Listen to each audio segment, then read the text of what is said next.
What was your life like growing up as a child? Well, actually, I had an incredible childhood. I was very fortunate. I was raised by my mother and my stepfather. I believe I was predispositioned for alcoholism due to a lot of my family genetics. I rode horses, jumped horses, competed, as a teen, and that really kept addiction at bay because that jumping horses was my everything.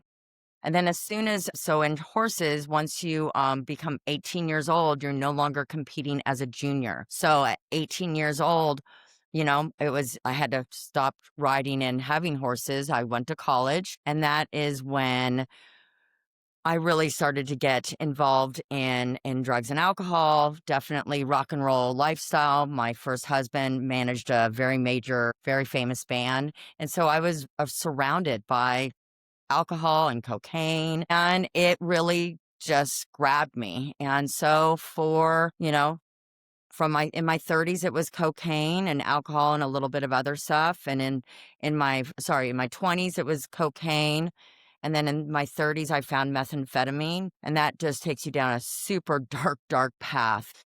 So my journey was a lot of addiction. In the beginning, I had a really powerful job in the entertainment industry in my early 20s.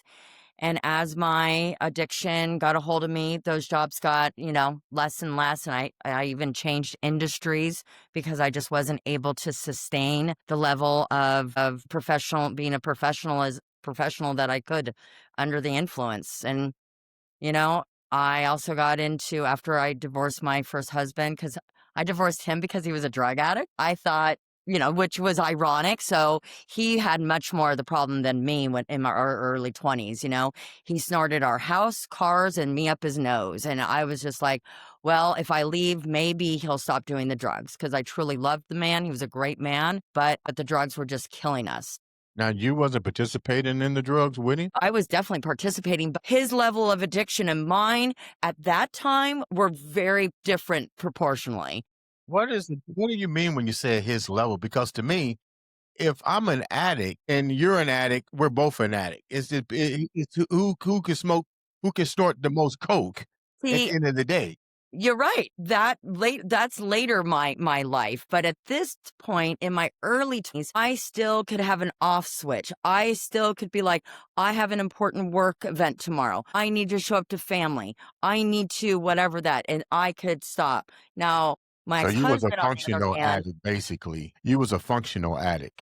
at that time, it just really hadn't gotten to me, because to me, with addiction, you cross a line, and once once a cucumber becomes a pickle, it can never become a cucumber again. And when I was When about did you cross the 20, line? 23, 24, I became a pickle, and I can never turn it off after that. Why do you think you couldn't turn it off? It's the disease of addiction. It is a very documented medical thing that happens with addicts. When did you So hit you? people can be heavy users, but Yeah. addiction is once you've crossed that line and you can't get back. You can't stop.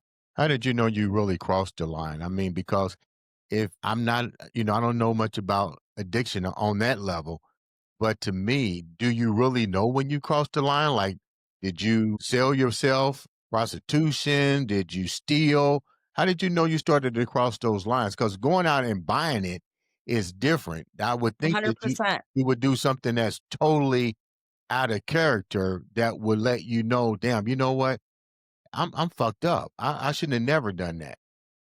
Well, and there's a lot of lines that I crossed that I said I would never cross.